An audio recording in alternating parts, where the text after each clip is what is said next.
Good morning friends. Here in the previous session we have discussed integrals of complex valued functions of a real variable. In the next session we will study integrals of complex valued functions of a complex variable. We will see that integrals of complex valued functions of a complex variable are defined on curves in the complex plane rather than on just intervals of the real line.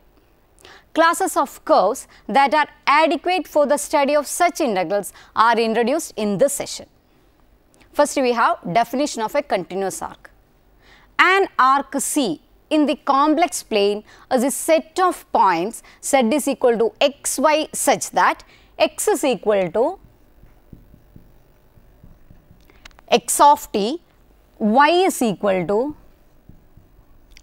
y of t, where a less than or equal to t less than or equal to b. Equation number 1. Where x of t and y of t are continuous functions of the real parameter t. The above definition establishes a continuous mapping of the interval a less than or equal to t less than or equal to b into the xy or the complex set plane, and the image points are ordered according to the increasing value of t. It is convenient to describe the points of C by means of the equation z is equal to z of t, where this t varies as a less than or equal to t less than or equal to b. Mark it as equation number 2. Where z of t, we can write z of t is equal to what? X of t plus I y of t. Equation number 3. The sense of increasing t is called the positive sense on C, and we say that C is oriented by 2. Next we have definition of simple arc or a Jordan arc. The arc C is a simple arc, or we can call as a Jordan arc if it does not cross itself. That is, C is simple if z of t1 not equal to z of t2 when t1 not equal to t2. Next we have a definition, that is, when the arc C is simple except for the fact that z of b is equal to z of a. We say that C is a simple closed curve or a Jordan curve. So, next we move on to example.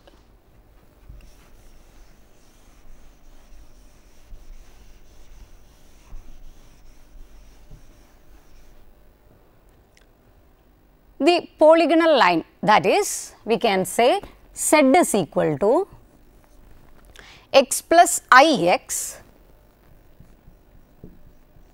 here 0 less than or equal to x less than or equal to 1, that is x is in between 0 and 1, and the value of z is equal to x plus I whenever this x is in between 1 and 2, that is 1 less than or equal to x less than or equal to 2. Mark it as equation number 4, fourth equation.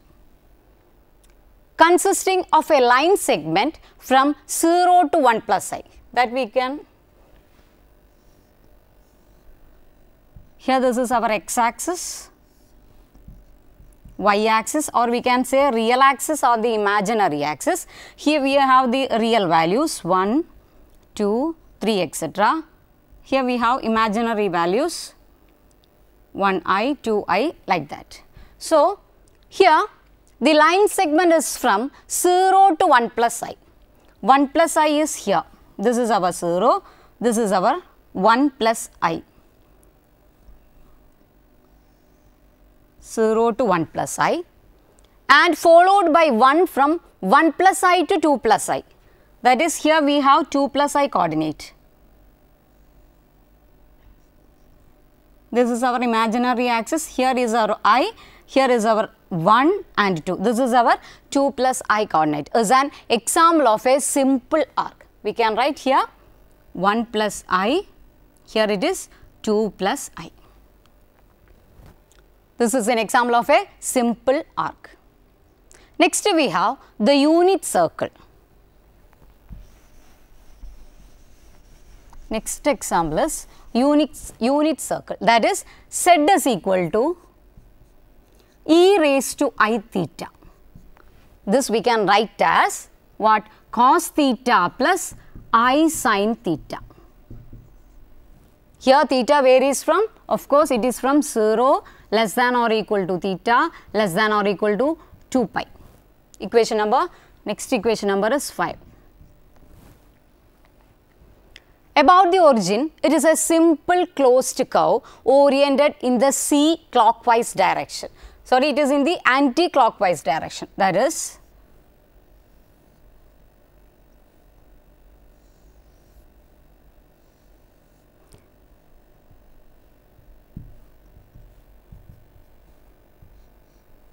this is our curve C.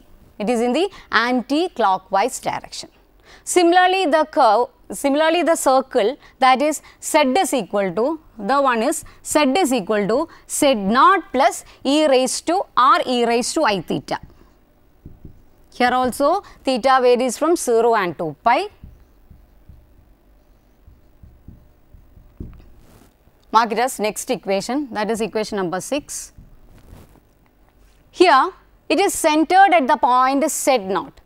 It is z is equal to z naught plus r e raised to I theta, that is z naught is the center, and radius, this is our radius r. R is also this is a simple closed curve oriented in the counterclockwise direction, that is, it is just like this.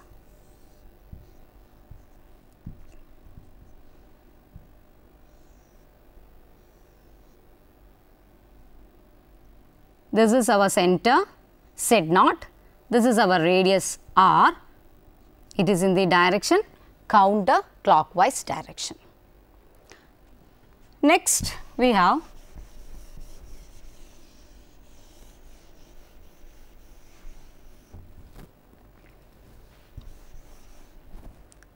next is z is equal to e raised to minus I theta. Our z is e raised to minus I theta, 0 less than or equal to theta less than or equal to 2 pi. Next equation is number 7. It is not the same as the arc described by the equation number 5. That is, the set of points is the same, but now the circle is transversed in the clockwise direction. Here it is e raised to minus I theta. So, it is of the form center, of course 0 0, 1 I minus 1. It is in the clockwise direction. This curve is in the clockwise direction. Next, the points on the arc, that is z is equal to e raised to 2 I theta. Z is equal to e raised to 2 I theta. Here again theta varies from 0 less than or equal to theta less than or equal to 2 pi. Equation number 8. It are the same as those making up the arcs 5 and 7. But the arc here differs, however, from each of these arcs, since the circle is transversed twice in the counterclockwise direction. So, suppose that the derivatives x dash of t and y dash of t of the components of the function, our function is z of t is equal to x of t plus I y of t, used to describe an arc C exist and are continuous throughout the entire interval a less than or equal to t less than or equal to b. Under this condition, C is called a differentiable arc. Since the derivative of z of t, that is z dash of t is equal to x dash of t plus I y dash of t. Next equation number is 9. It follows that the real valued function, that is mod z dash of t, which we can write as square root of modulus of x dash of t square plus modulus of y dash of t square is integrable over the interval a less than or equal to t less than or equal to b, and then the length of the arc, it is given by L is equal to length, L is equal to integral a to b mod z dash of t dt. Equation number is 10. We note that expression 10 is the definition of arc length in calculus. Next we have invariance of this expression, last expression. The parametric representation used for an arc C is of course not unique, and the value of L given by this expression number 10 is invariant under certain changes in that representation, as one would expect. To be specific, suppose that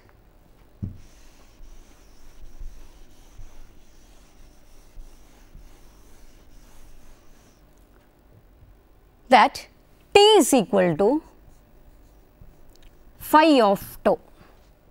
Here tau varies from alpha less than or equal to tau less than or equal to beta. Next equation number 11.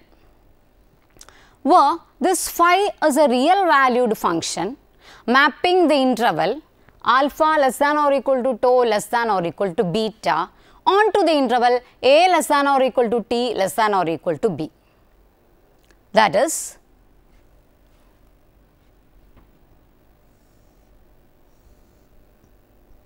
actually our figure is like that, like this. Here we have alpha, here we have beta, t varies from a less than or equal to b. It is just like this.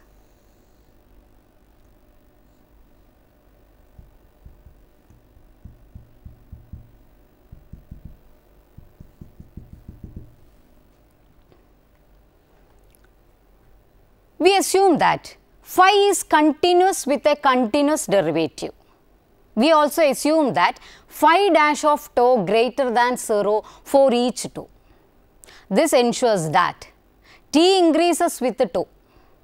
With the change of variable indicated in the equation 11, expression 10 for the length of C takes the form L is equal to, it is integral alpha to beta mod z dash of, we have phi of tau.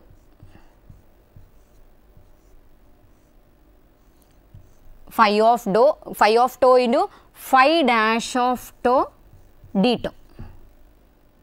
So, if C has a representation that is z is equal to z of tau, that we can write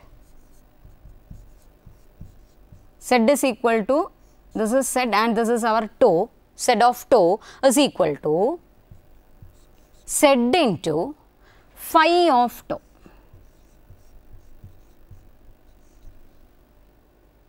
Where this tau varies as alpha less than or equal to tau less than or equal to beta.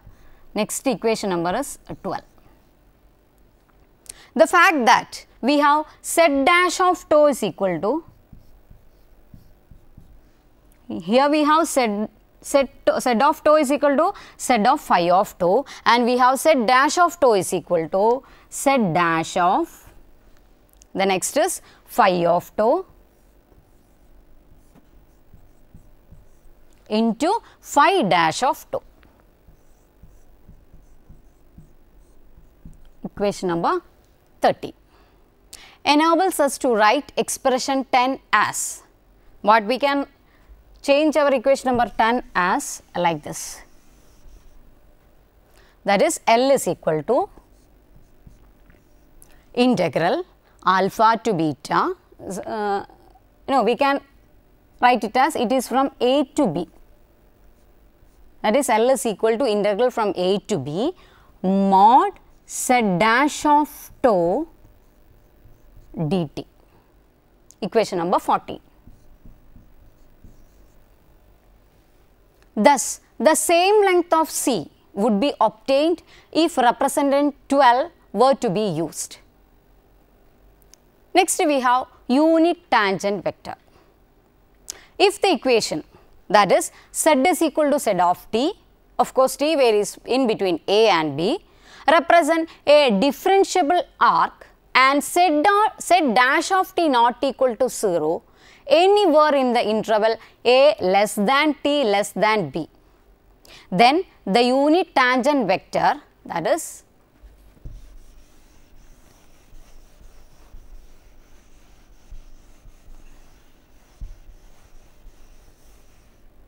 unit tangent vector is t is equal to Z dash of t by mod Z dash of t. Next equation number is 15. This is our vector t.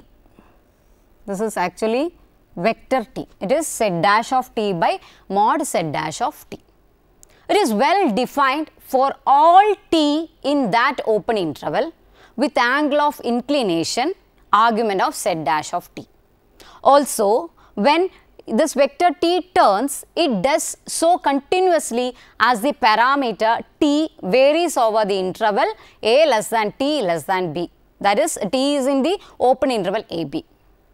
This expression for t is the one learned in calculus when Z of t is interpreted as a radius vector.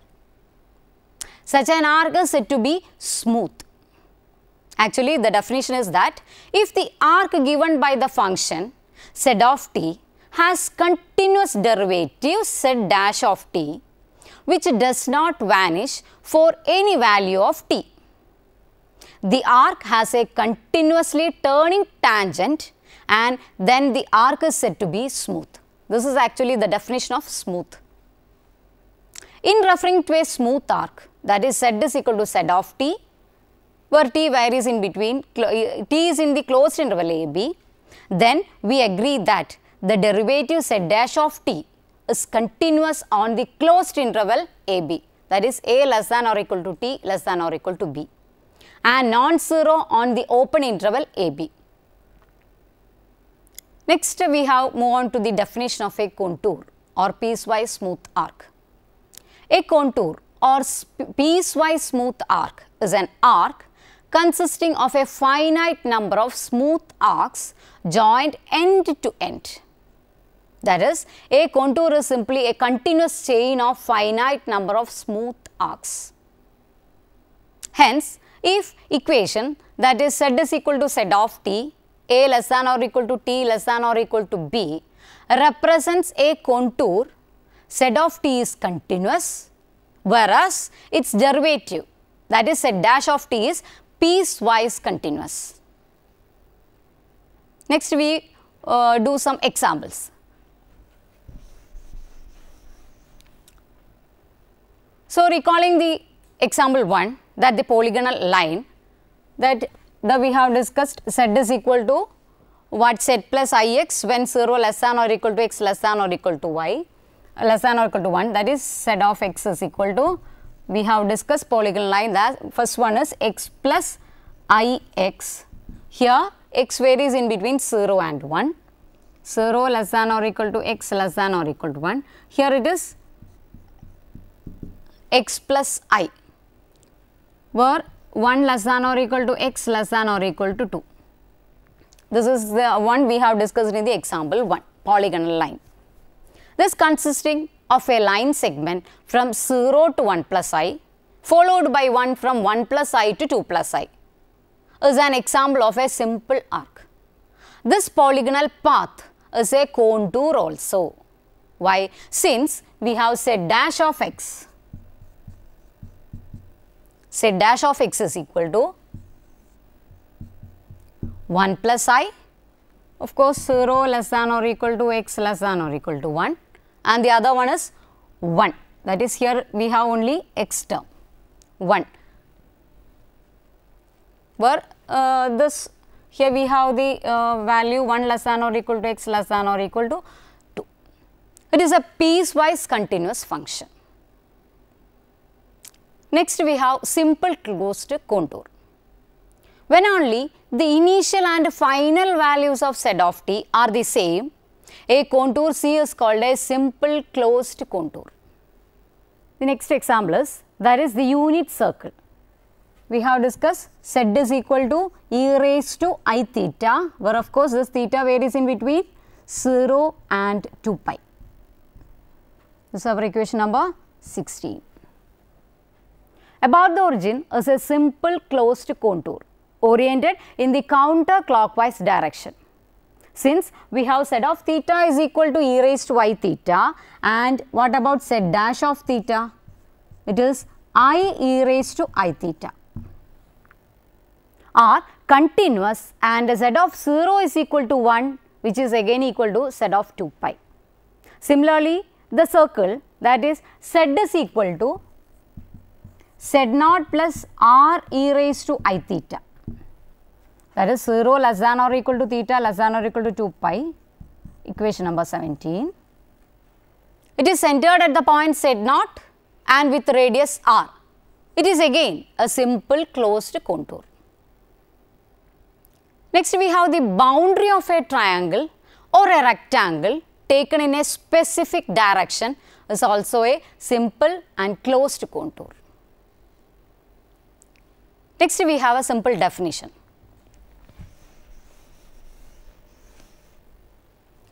The length of a contour or a simple closed contour, it is the sum of the lengths of smooth arcs that make up the contour.